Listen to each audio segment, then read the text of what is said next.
Sasa suala la kwamba elimu itangulie, mabepari wametuonesha kivitendo kwamba kama huna pesa na elimu huipati. Nani katika sisi alifundishwa kwamba zile ni Islamic empires? Hatukufundishwa kwamba zile zilikuwa ni dola za Kiislamu. Ikiwa Wamarekani wenyewe asilimia kubwa 46 ukilinganisha na 15 wanaamini tumetokana na Mungu, kwa nini silabasi ya kufundisha watu wametokana na nyani na chipanzi iendekezwe?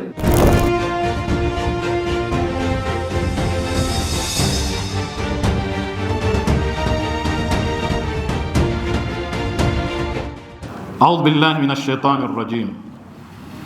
بسم الله الرحمن الرحيم. الحمد لله الذي لا يبلغ مدحته القائلون ولا يحصي نعماءه العادون ولا يؤدي حقه المجتهدون الذي لا يدركه بعد الهمم ولا يناله غوص الفطن الذي ليس لصفته حد محدود ولا نعت موجود ولا وقت معدود ولا أجل ممدود. ثم الصلاة والسلام على أشرف الأنبياء والمرسلين محمد وعلى آله الطيبين الطاهرين وأصحابه الغر الميامين، وبعد. يقول الحق سبحانه وتعالى في محكم كتابه المجيد: أعوذ بالله من الشيطان الرجيم. ألم تر أن الله أنزل من السماء ماء فأخرجنا به ثمرات مختلفا ألوانها ومن الجبال جدد بيض وحمر مختلف ألوانها وغرابيب سود ومن الناس والدواب والأنعام مختلف ألوانه كذلك إنما يخشى الله من عباده العلماء إن الله عزيز غفور. صدق الله العلي العظيم. Kwa mara nyingine, assalamu alaikum wa rahmatullahi wa barakatuh.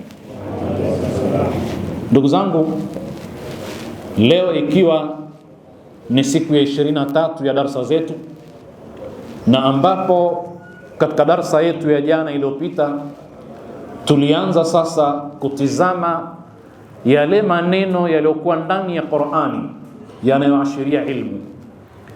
Na neno la kwanza kabisa lilikuwa ni ilmu na mnyambuliko wake, mushtaqatiha. Hili neno ilmu, alima, ya'lamuna, alalimina, namna ambavyo limetumika ndani ya Qur'an. Na tulikiri kwamba hatuwezi kuyakava maneno yote yenye kuashiria hilo, kwa sababu ni mengi yanayoashiria ilmu ndani ya Qur'an. Lakini tulianza kwa kusoma zile aya 5 ambazo ndio aya za kwanza kushuka katika Qur'an. Iqra bismi rabbikal ladhi khalaqa khalaqal insana min 'alaq iqra wa rabbukal akramul ladhi 'allama bil qalam 'allama al insana ma lam ya'lam 'allama al insana. Kwa hivyo tukasema iqra, Mwenyezi Mungu Subhanahu wa Ta'ala mutaalliq yake, lile shamirisho lake halijatajwa, kwa maana ya kwamba tufidul umuma, soma chochote chenye manufaa na mwanadamu.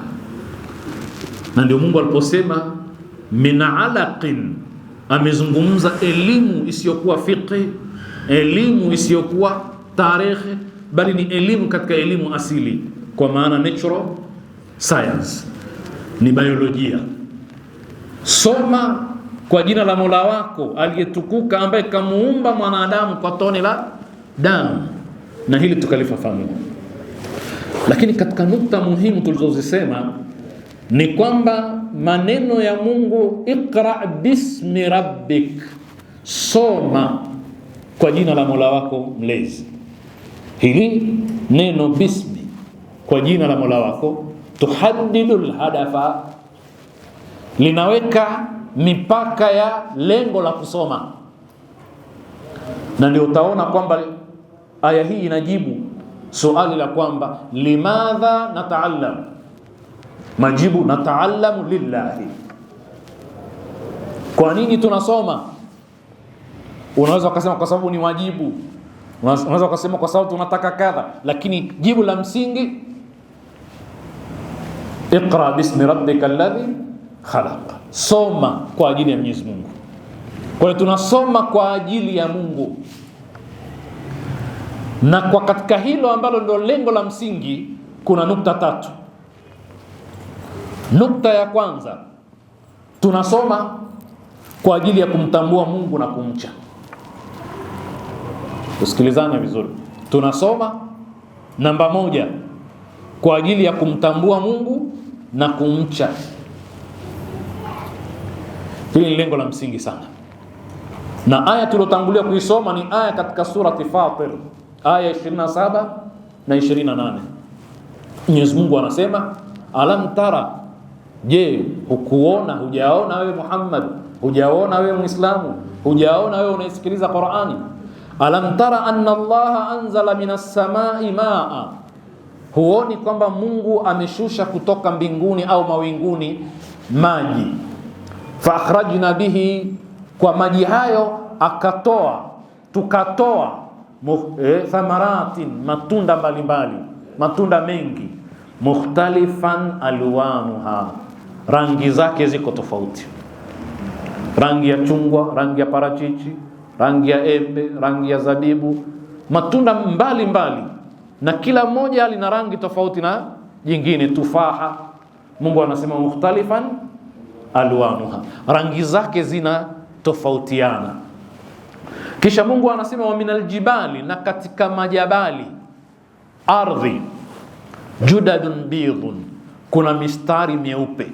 Tunazungumza habari ya matabaka ya ardhi, wenyewe wanasema ni jiolojia hiyo, sio kwamba katika matabaka ya ardhi kuna rangi, mistari yenye rangi nyeupe, judadun bidhu wa humurun, na nyekundu.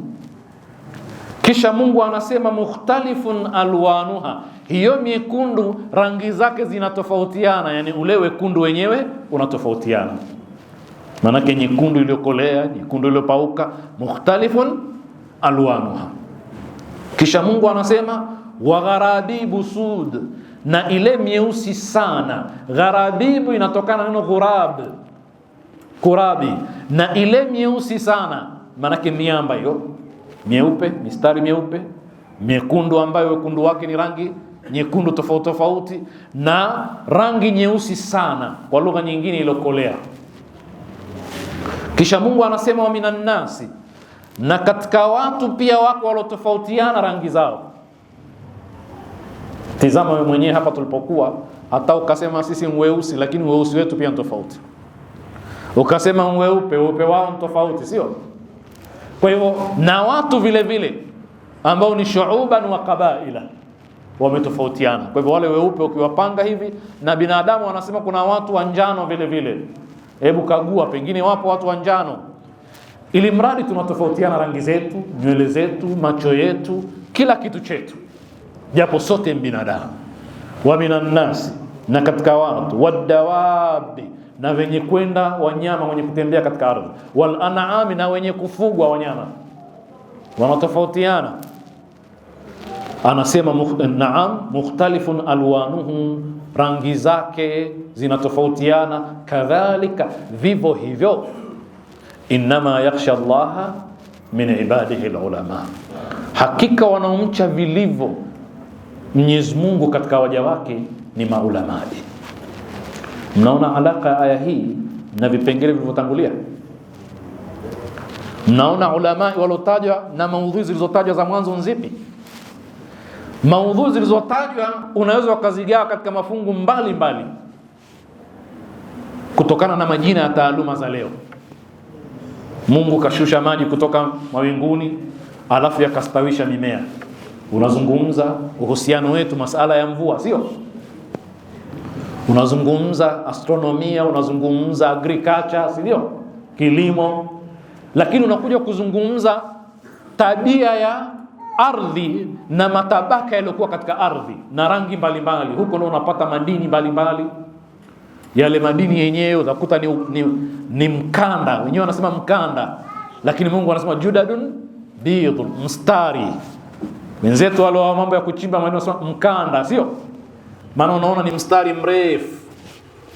Na ukishasoma hayo unakwenda kukundua sio madini tu hayo, mpaka mafuta ghafi yanapatikana wapi, ile nafti, sio katika kujua matabaka ya ardhi. Lakini la msingi ni pale Mungu alipohitimisha aya hizo mbili kwa kusema innama yakhsha Allaha min ibadihi al-ulama, kwamba haya mnayoyaona ni ya ilmu, na atakayeyafahamu vizuri atamcha Mungu. Ndio tukasema huko nyuma, kwa wale wanaokumbuka, kwamba zile aya zinazozungumza mambo asilia ambayo inaitwa sayansi asilia, hazina ubaguzi wa kibinadamu, zinahusu binadamu wote, ndizo ambazo Mungu anazitumia ndani ya Qur'ani kujitambulisha kwa asiyemwamini. Ndio neno aya, min ayatihi wa min ayatihi, na haya tumeyafafanua sana. Kwa hivyo kwa nini Mungu ametoa mifano yote hiyo ya ilmu? Kwa sababu anataka ilmu iwe ni chimbuko la nini? La kumcha. Innama yakhsha Allaha min ibadihi ulama. Mungu anataka ilmu ikusogeze karibu na yeye, kwa sababu ilmu ni kujua kanuni za Mungu katika viumbe vyake. Sasa ikiwa utazijua, utamjua Mungu vizuri. Kwa hiyo ni nukta ya kwanza muhimu. Kasome aya ndefu kuliko zote ndani ya Qur'ani katika surah al-Baqara, ayatut tadayun, ambayo mnaifahamu, ya ayyuhalladhina amanu idha tadayantum bidaynin ila ajalin musamman faktubuhu walyaktub bainakum katibun bil adli wala ya'ba katibun an yaktuba kama 'allamahu Allah falyaktub waliyumlil alladhi alayhi alhaq waliyattaqillaha rabbahu wala yabkhas minhum shay'an fa in kana alladhi alayhi alhaq safihan aw dha'ifan aw la yastati' an yumillahu falyumlil waliyuhu bil 'adl wastashhidu shahidayn min rijalikum fa in lam yakuna rajulayn farajulun wa imra'atani mimman tardawna min ash-shuhada, mpaka mwisho. Antadhilla ihdahuma fatudhakkira ihdahuma al-ukhra, mpaka mwisho. Wattaqullaha wa yuallimukumullah, mcheni Mungu mtapata ilmu.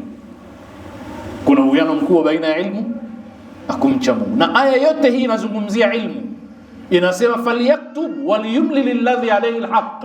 Yumlili maana yake imla, anasoma mwingine anaandika, ndio maana ya yumlili. Tumeelewana? Katibun ni msomi, anayeweza kuandika. Mungu anasema mkimkosa kamtafuteni, hata kama hausiki, aje aandike makubaliano yale ya biashara, makubaliano ya fulani mnayokubaliana, wayawekeni katika maandishi. Kwa hiyo wawepo mtu anaitwa katib, pawepo na amaliyatul imla'i, pawepo na imla, anasoma mmoja mwingine anaandika. Nadhani tumeelewana. Sasa uwiano baina ya kumtambua Mungu na ilmu ni jambo la msingi sana. Na rudini nyuma mkaone tulivyozungumza tatizo la formal education, elimu rasmi ambayo haiweki uwiano na uhusiano baina ya elimu na Mungu.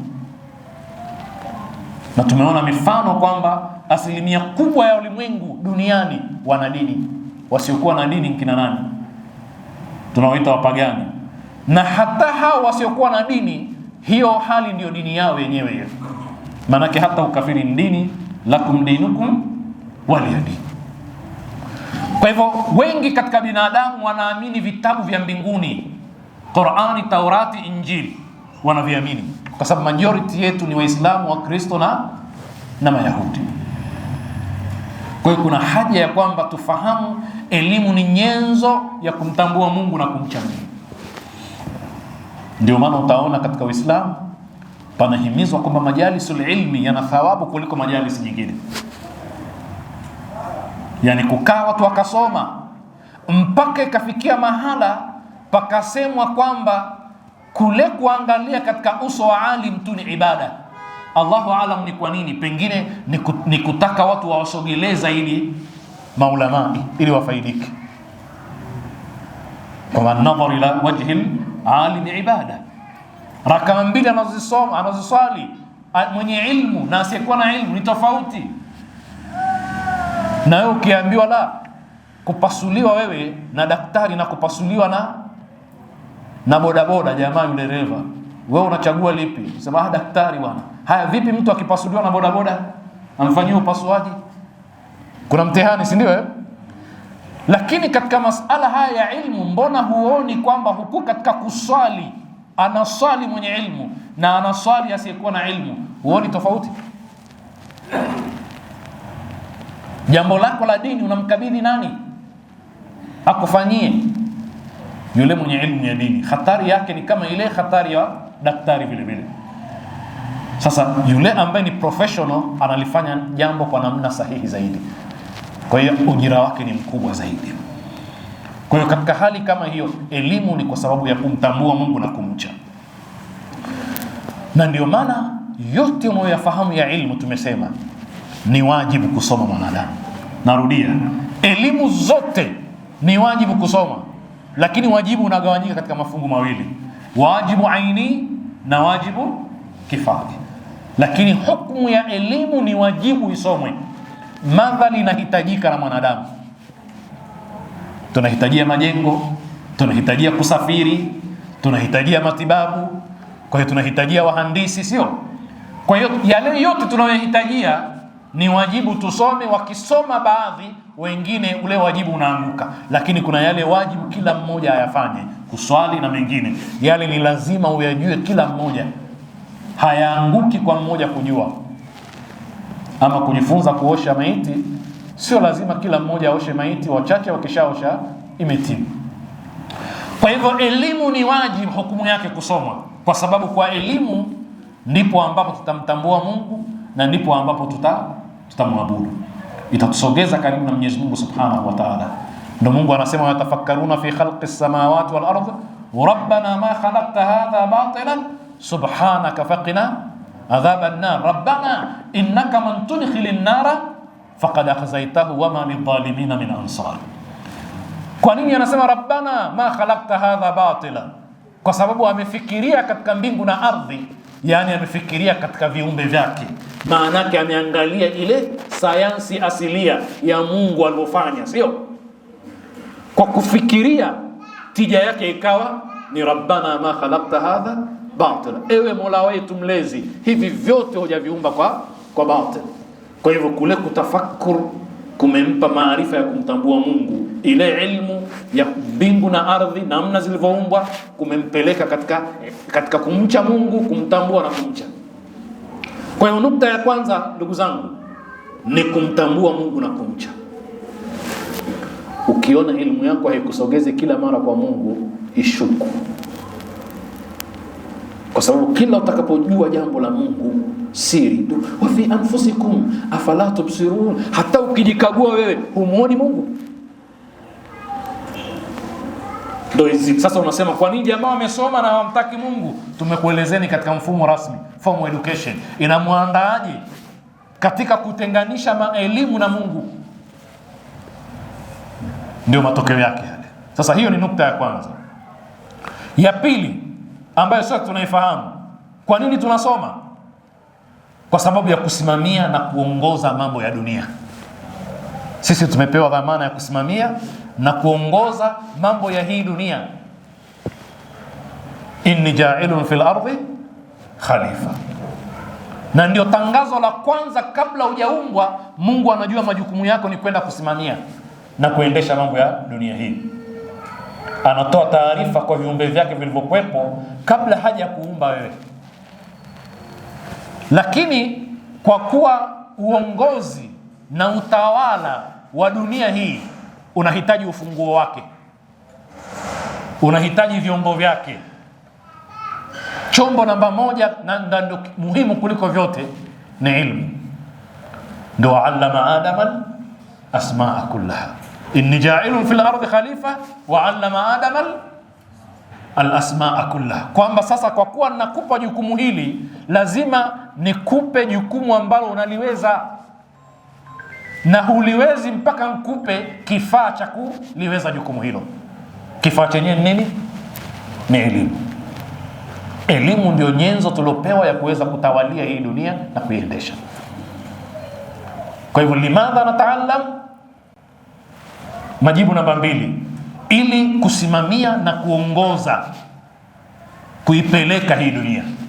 Haya, tumepewa jukumu hilo, na ndo tukasema hikma ya malaika kumsujudia Adam, maana yake ni kwamba malaika ni almudabbirat, falmudabbirati amra, ndio walopewa mamlaka ya kuendesha vyote. Wakishakusujudia wewe, maana yake umepewa uwezo wa kuvipeleka. Yani sisi binadamu tukitaka kuangamiza hii dunia pia tunaweza, kama ambavyo tunaelekea kuiangamiza, sio?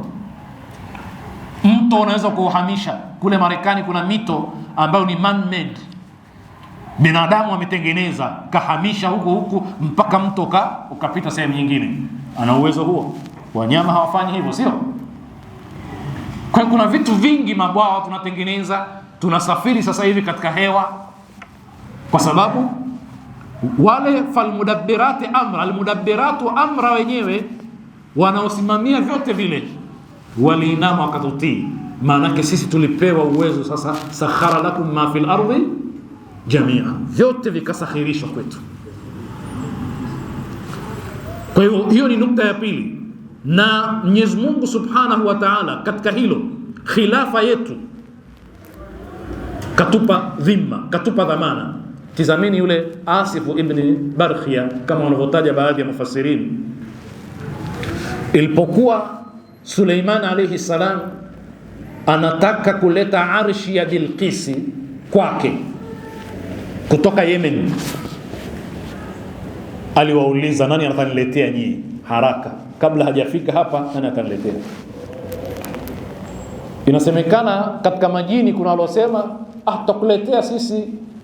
Qur'an kama inavyosema, kabla an taquma min maqamik, wewe kabla hujasimama hapo ulipokuwa umekaa, ile arshi tutakuwa tumeshaileta. Lazima tuzisome hizi aya, tuzitizame vizuri. Kama ni ifritun min aljinni, hakuwa mwanadamu, sio? Alikuwa anaweza kuileta arshi ya Bilqisi mbele ya Suleiman alayhi salam, kabla Suleiman hajanyanyuka katika kiti chake. Wengine wanasema min maqamika, yani kabla ya kikao hichi kuisha. Wengine wanasema hivyo. Vyovyote itakavyokuwa, lakini Mungu anasema baada ya pale ikawaje? Qala alladhi indahu ilmun min alkitabi, akasema yule ambaye ana ilmu kutoka katika kitabu. Mbali na ikhtilafu kwamba ni kitabu gani kile, amepewa sehemu ya ilmu ya lauhi mahfudhi, umul kitabi, au ni kitabu gani, lakini ni mwanadamu. Na Mungu anasema ilmun minal kitabi, ana sehemu ya ilmu ya kitabu. Yule akanyanyuka, akaibuka, akasema ana atika bihi, mimi nitakuletea, kabla yartadda ilayka tarfuk, kabla hujapepesa jicho lako mimi nitakuwa nishaileta. Alikuwa nani? Binadamu. Lakini amewezaje? Kwa sababu wale malaika kama walimsujudia mwanadamu, na wao ndio wanaweza kuleta upepo, wakasafirisha busati la Suleimani, wakaleta mvua, wakafanya vile. Yeye amepewa uwezo wa zaidi, anaweza kuwasakhirisha, akakileta kitu. Kaletaje? Mungu hajasema, lakini indahu ilmun min alkitab. Sasa huyu mwanadamu huyu aliyepewa heshima hii, kapewa mamlaka na uwezo wa kutawala na kuendesha hii dunia. Kwa hivyo lengo la pili, kusimamia na kuongoza mambo ya dunia. Lakini mwanadamu amefaulu katika hilo? Hawezi kufaulu mpaka awe na ubinadamu tuliozungumza. Akiwa na uhayawani hawezi kufaulu. Kwa hiyo mwanadamu, mtizameni katika masala ya mazingira, mnamuonaje mwanadamu katika hatari tatu zinazotajwa duniani? Hatari tatu ambazo zinahatarisha maisha ya wanadamu ni uharibifu wa mazingira. Hatari kubwa sana, na viwango vya joto kila siku vinazidi. Kwa hivyo nani anayesababisha? Ni sisi. Na Qur'an inasema wala tulqu biaidikum ila at-tahluka, msijiangamize kwa mikono yenu. Mmeletwa hapa na hii dunia ni nyumba yenu, na mmetakiwa msimamie namba moja, lakini katika kusimamia ni kutunza mlivyopewa. Tumesema mara nyingi sana, masala ya Uislamu na mazingira yanahitajia darsa kamili za mwezi. Mungu anavyozungumza mazingira, hii miti mnayoiona na mimea yote namna Mungu anasambaza mbegu zake kisha inaendelea kuota miti asilia, sio? Waja'alna ar-riyaha lawaqih, tukafanya upepo ndio unaokutanisha mbegu, sio? Mungu anasema katika Qur'an, mbegu zinasafiri kupitia upepo na wadudu, panaota mimea mbalimbali. Nyie mnaona inaota randomly, lakini inaota kwa mpango. Kwa jicho la mwanadamu, yeye anaona kwamba inaota ovyo ovyo, lakini Mungu ana mipango yake, na ndio katika mipango yake anasema wa anbatna fiha min kulli shay'in mawzuni, na tumeotesha kila kitu kwa kipimo, mizani, mawzuni, kila kitu kwa mizani. Kwa hivyo ukipunguza miti kwa kasi sana unaharibu mizani ya Mungu, kipimo cha Mungu. Na kumbe Mungu kaiotesha kwa mizani. Kisha mkaambia la tatghaw fil mizani, msiharibu mizani ya Mungu. Maisha yenu yasiwe ni katika kuchokonoa mizani ya Mungu mkaiharibu, kwa sababu mtakuwa wadhurika wa kwanza nyie, kama ambavyo mmeshaharibu tabaka la ozoni, kila siku linaendelea kuwa na matundu. Ni katika mizani ya Mungu aliweka. Sasa maana ya kusimamia dunia ni kuhakikisha vile vile uharibifu haufanyiki kwa wanadamu na mazingira yote mliopewa. Huo ndio usimamizi. Kwa hivyo Mwenyezi Mungu anatuhimiza katika hilo, tusijiangamize kwa mikono yetu. Sasa hivi dunia ina yale malengo tunayasema kila mara, Sustainable Development Goals, SDGs, na kila mara tunayataja malengo 17. Yameanzishwa 2015, yatakwisha 2030. Katika malengo yale SDGs kuna malengo kama 3-4 yanahusu mazingira. Na ukienda Google utaona tu lengo namba 13, lengo namba 15, lengo namba 17, lengo namba 7, sio 17. Yote yale yanahusu mazingira, na ukiwauliza wataalamu kwamba ni yapi malengo muhimu katika malengo 17 yote, atakwambia mawili: kuondosha umaskini na kutunza mazingira. Hata ile dhana ya maendeleo endelevu, mnajua maana yake nini?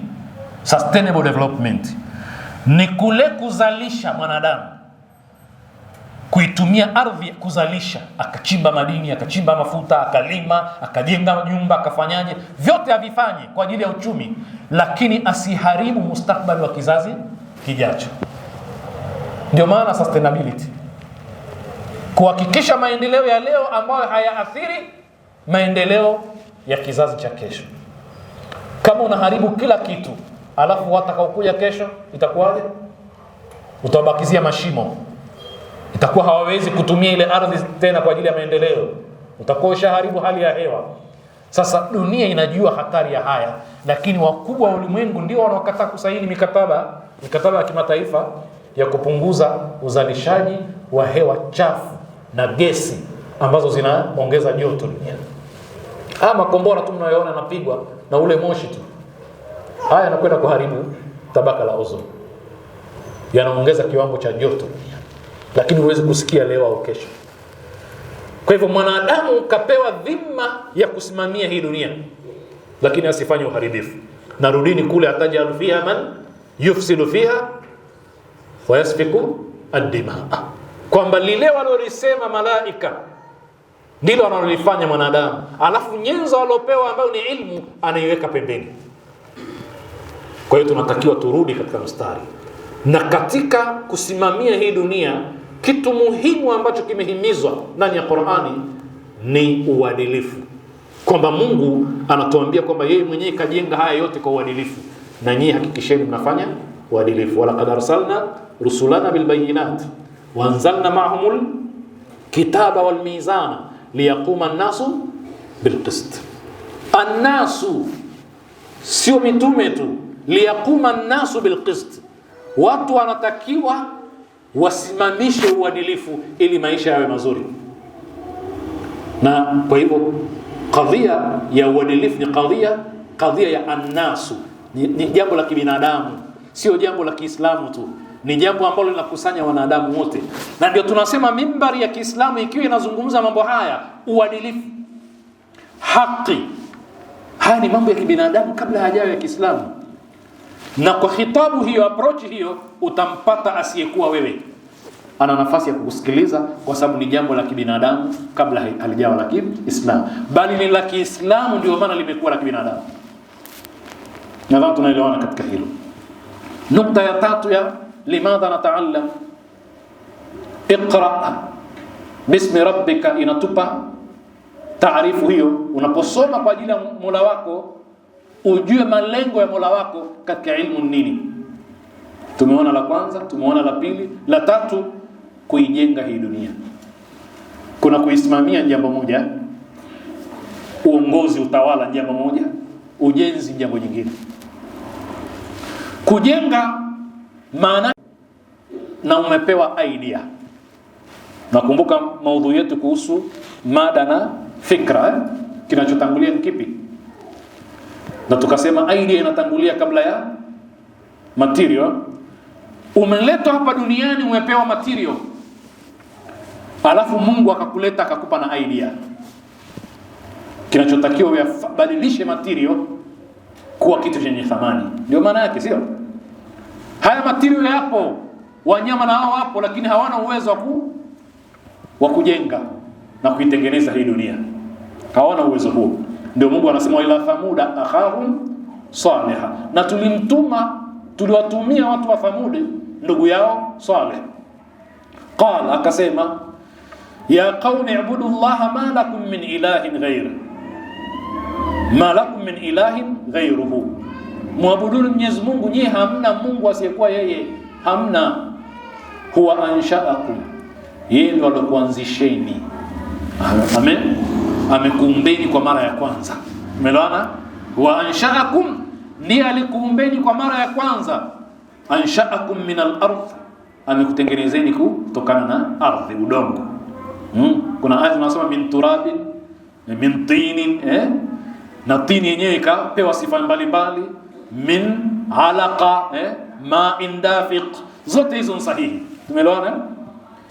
Na hapo utaona kwamba japokuwa sisi tunaendelea kuumbwa kutokana na maji yenye kuchupa, lakini tunafaa kusema tumeumbwa kwa udongo. Ndio maana Mungu anasema huwa anshaakum minal ardhi, sote tumetokana na ardhi hii, udongo.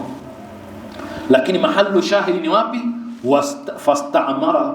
Wastamarakum fiha, wastamarakum fiha, akakutakeni muijenge hii dunia. Istamara hapa talaba minkumul imara, kuijenga. Kwa hiyo Mwenyezi Mungu katuumba, akatuleta, alafu anatutaka tujenge, sio tubomoe. Na kuijenga kuna maana nyingi. Kuna ujenzi unaoonekana, kitu tangible unaweza kukiona, na ndio maana utaona hii dunia mwanadamu namna anavyoijenga, kiasi kwamba aliyeishi miaka 1000 akiibuka leo akiona, anaweza kudhani kwamba hii sijaikani ile pepo ilikuwa ikizungumzwa. Akitizama, sio aone tu namna wanavovaa watu, aone namna wanavyojipamba, aone barabara, aone magari, aone unaweza kuondoka mahala ukaenda mahali pengine mara moja unafika, anaweza kuhisi labda ndio ile pepo ile. Alafu na sisi tukifufuliwa miaka 2000 ijayo tutaona nini? Tutaona vituko zaidi, sio? Kwa sababu mwanadamu hakomi kufanya istimari ardhi, kuijenga. Na ndio kazi tuliopewa, tuijenge kwa maslahi yetu. Na tunaijenga kupitia nini? Elimu. Kila tunachokifanya katika ujenzi wenyewe ni elimu. Mabarabara ni elimu, majengo ni elimu, usafiri ni elimu, teknolojia zote ni elimu. Kwa hivyo amekutakeni muijenge, na kuijenga hamwezi mpaka muwe na, kwa lugha ya vijana sasa hivi, muwe na password yake. Nataka kujenga lazima uwe na maarifa na elimu. Ndivyo anavyosema Mwenyezi Mungu. Lakini huyu mwanadamu mkweli amefanikiwa kujenga sana. Ajabu ya mwanadamu ni kama baadhi ya vidudu na wanyama ambao anajenga alafu akimaliza anabomoa, kisha anakaa na huzunika, anaanza upya. Kwani kinachofanyika sasa hivi kule Irani na maeneo mengine si kubomoa kilichojengwa? Haya ni akili hiyo ya kumaliza kujenga alafu mkabomoa kwa nguvu zote. Na ndio mshairi akasema kwamba ikiwa ujenzi, ubomoaji maanake ni kitu rahisi kuliko kujenga, sio? Jengo lilojengwa mwaka mzima unaweza kulibomoa siku moja. Kwa hiyo idha kana 1000 banin wara'u hadimun kafa, pakiwa na 1000 banin wara'uhu hadimun kafa, wajenzi 1000, akija mbomoaji mmoja anatosha kubomoa. Fakifa bibanin wara'uhu 1000 hadimin, itakuwaje ikiwa mjenzi ni mmoja wanaobomoa 1000? Ndio kama umeelewa eh? Yani wakiwa wajenzi ni 1000, mbomoaji mmoja anatosha kubomoa.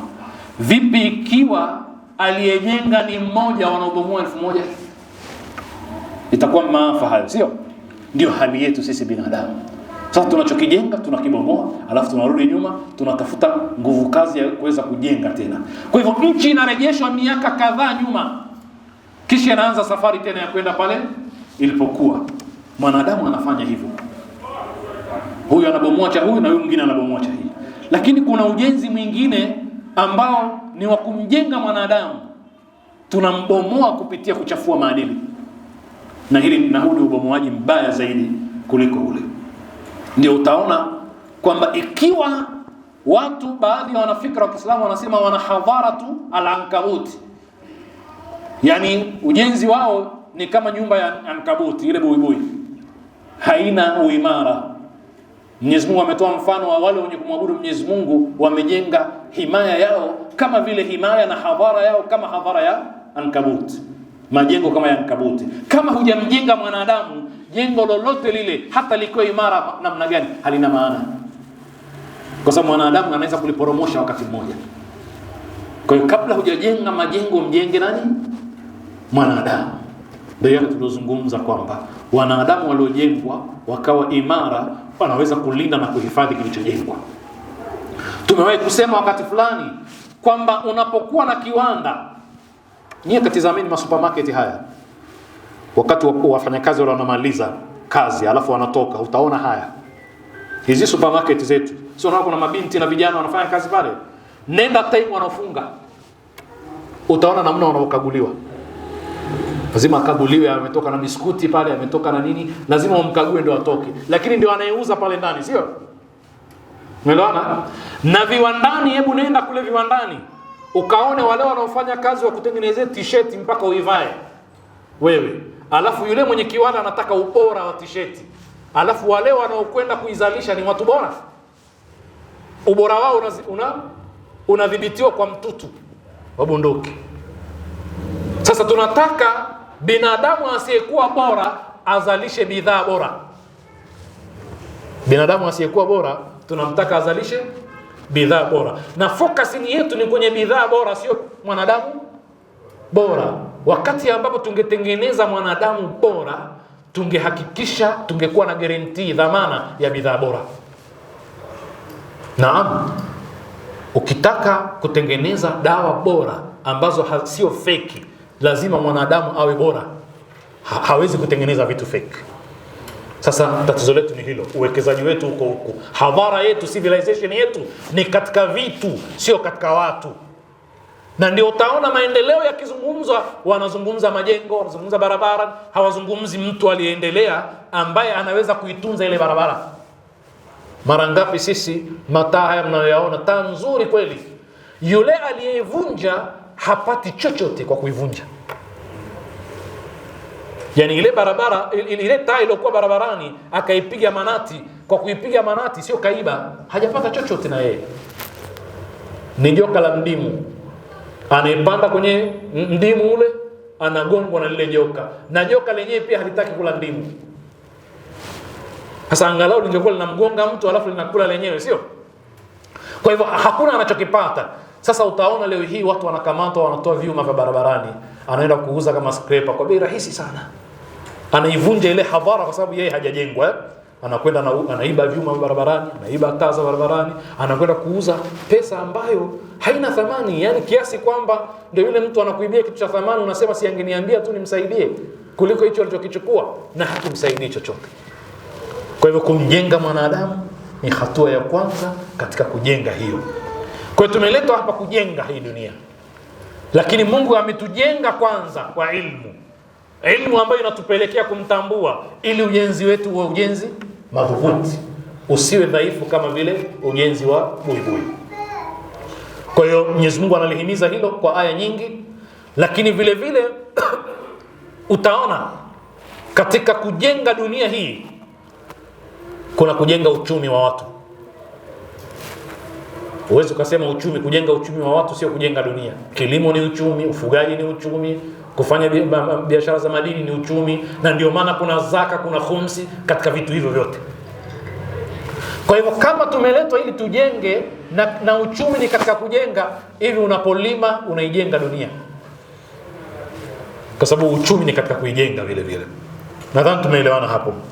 Kumjenga mwanadamu, ayo mwanadamu kisawasawa, kwa sababu dunia hii imejaa material na sisi tumepewa nyenzo za kuyasimamia yale material.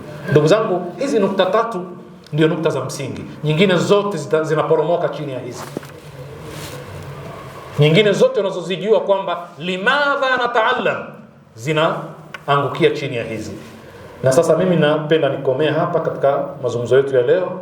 Tutaendelea hapo tulipokomea. Nasallallahu al-auna wa tawfiqa lima yuhibbu wa yardah, innahu waliyyu at-tawfiq wa bihi nasta'in, walhamdulillahi rabbil alamin.